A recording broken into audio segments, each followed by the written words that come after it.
Hello, today we are going to be studying an amazing topic that deals with the shapes of molecules. Why is this important? Why is it important to know what shape molecules will have? The fact is that many chemical reactions take place between substances precisely because one of the molecules, such as the reacting substances, has the right structure to interact with the other molecule. This plays a very important role, for example, for catalysts, because they are matched in this way, as in a kind of key-to-lock comparison. And so the geometry of the molecules is very important. It plays an extremely important role, for example, for protein molecules or for amino acid molecules. Why is it important? Because it turns out that we're made up of amino acids, which are the amino acids that make up proteins, that have a certain shape of molecule, or what we call molecular geometry. But to be able to predict it, it uses a special method, a special theory. It is denoted as follows, and such a theory is deciphered as the theory of repulsion of external valence electrons. So how do you predict what geometry a particular molecule will have? Today, you and I will see what the so-called basic shapes of molecules are. What does it depend on? It depends on how many electron pairs there are.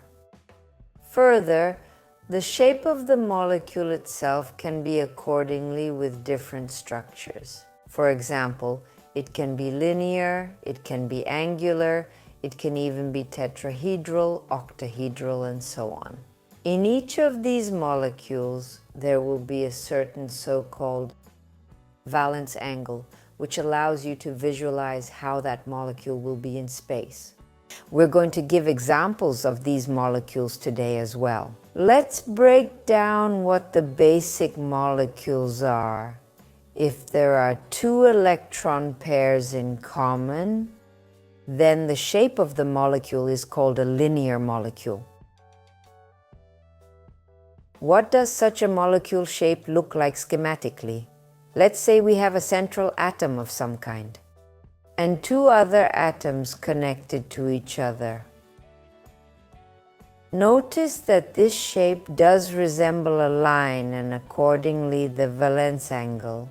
And this particular valence angle will be 180 degrees. Here is an example of molecules that have exactly this structure.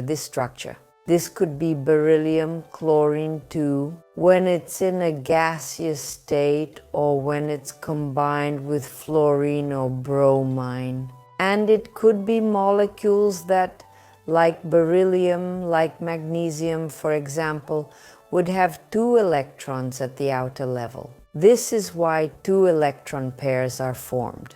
Now, if there are three electron pairs, then that's a different shape.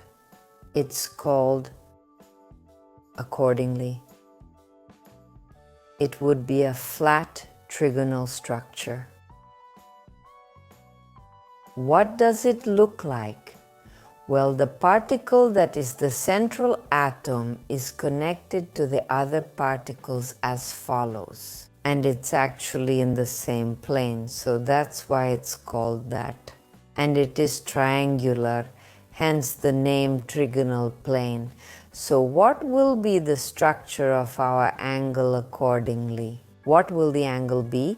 The angle will be 120 degrees. An example of this structure is a compound with fluorine, for example, for boron, boron fluorine 3, or for example, just like that, like boron. The same structure would be aluminum, aluminum chloro 3, and so on. This is when an element will have 3 electrons at the outer level. Further, and there's a structure, for example, when there's 4 shared electron pairs. So that's a structure is called tetrahedral. And this structure looks like this. Here I'll show it by example. Thus the arrangement and explain how such structures are shown in space. So, One of the particles is located here, the second particle here, and now notice how the other particles are shown. One of the particles is shown as sort of a triangle in a dotted line here. And another particle is shown as a triangle in the shaded line, like this. And here we get another structure. And what does the direction of these shaded and hatched triangles show? The shaded triangle shows that this structure is directed to you as if forward. And the dashed triangle shows that this structure is pointing backwards. All others are viewed within this plane. The angle that occurs is in a tetrahedron, in a right tetrahedron, 109 degrees and 5 minutes. So the structure that has this arrangement is the structure for methane, that's organic matter, or for a similar compound, silan, which is carbon replaced by silicon. But the same structure would be if, for example, hydrogen is replaced by other elements as well, like C-chloro4 or C-fluoro4. So notice that the geometry of the molecules depends on how many shared electron pairs are involved. Further, what it will be depends on how many particles are involved. In addition, you can predict what the valence angle will be and, well, give examples. And this is how the structure is determined, for example, if there are more participants and, for example, if there are more electrons that remain unused, or as we say, unshared electron pairs, we'll look at in the next lesson. That is, in fact, not everything is so simple, and the geometry of molecules can be more complicated, but we'll get to the bottom of it. Goodbye.